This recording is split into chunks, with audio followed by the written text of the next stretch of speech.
Имотот во Чешка на поранешниот шеф на тајната полиција Сашо Мијалков ја зголемува околноста тој да се даде во бегство, продавајќи го огромниот имот од Македонија.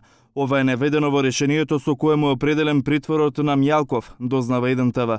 Неофицијално наведен и допис од Управата за финансиско разузнавање дека на две банкарски сметки кои биле блиски до Мијалков имало околу 11 милиони евра. Екс-директорот на УБК и бизнисменот Јордан Камчев, според дел од медиумите и покрај забраната за трансакции на сметките, сепак префрлале известна сума на пари.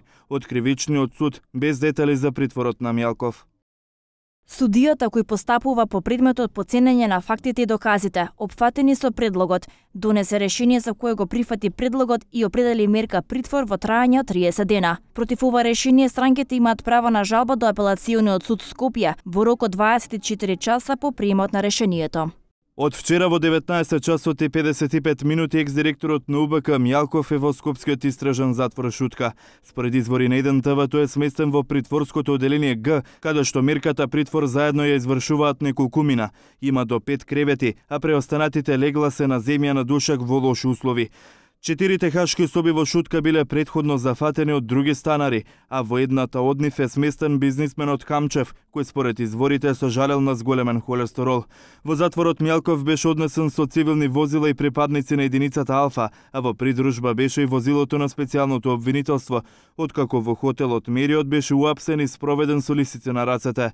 Неофицијално не дал отпор на полициската операција која траела 10 минути.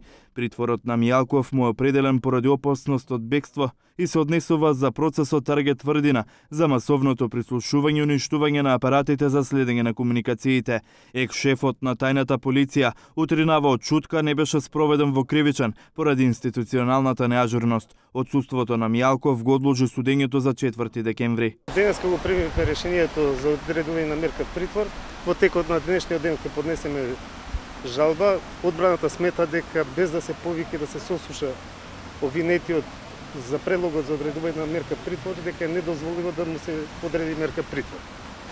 Законот за кривична постапка точно наведува дека секој лице мора да биде повикано и сослушано и после неговата изјава да биде одредена мерка притвор доколку постојат услови. До сега како била праксата?